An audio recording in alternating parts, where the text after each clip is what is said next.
बीरबल से ईर्ष्या करने वाले दरबारी अक्सर उसके खिलाफ बादशाह अकबर के कान भरा करते थे।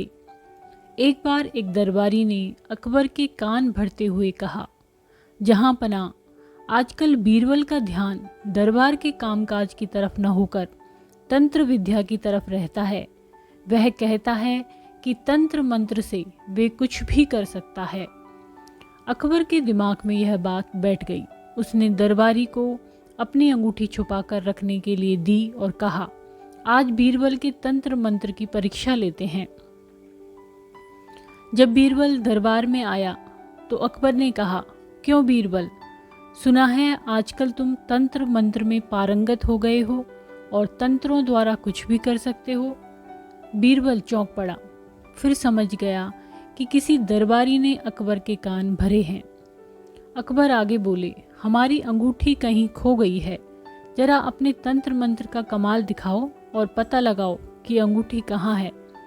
बीरबल ने कहा, जैसा आपका हुक्म जहाँ पनाह, और वह एक कागज पर आड़ी तिरछी रेखाएं खींचने लगा। ये क्या कर रहे हो बीरबल? अकबर ने हैरान होकर पूछा। जहाँ पनाह, आप इस कागज पर अपना हाथ रख दें, अंगूठी जहाँ भी होगी अपने आप आपकी उंगली में आ जाएगी।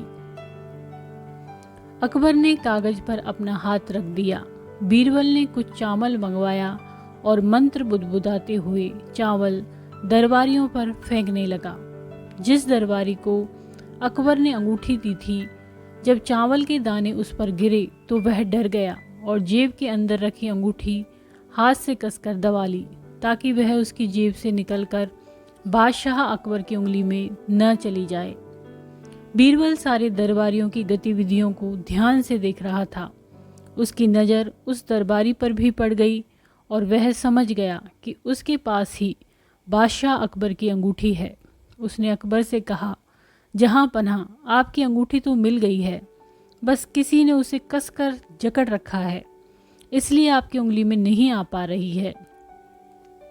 अकबर बीरबल का पैंतरा समझ गए। उन्होंने उस दरबारी को इशारा किया और उसने अंगूठी अकबर को लाकर दी। अकबर ने बीरबल की अक्लमंदी से खुश होकर वह अंगूठी उसे इनाम में दे दी। धन्यवाद। यदि आपको ये कहानी पसंद आती है तो इसको लाइक करें, चैनल को सब्सक्राइब करें, कमेंट करें और शेयर करें। धन्यवाद।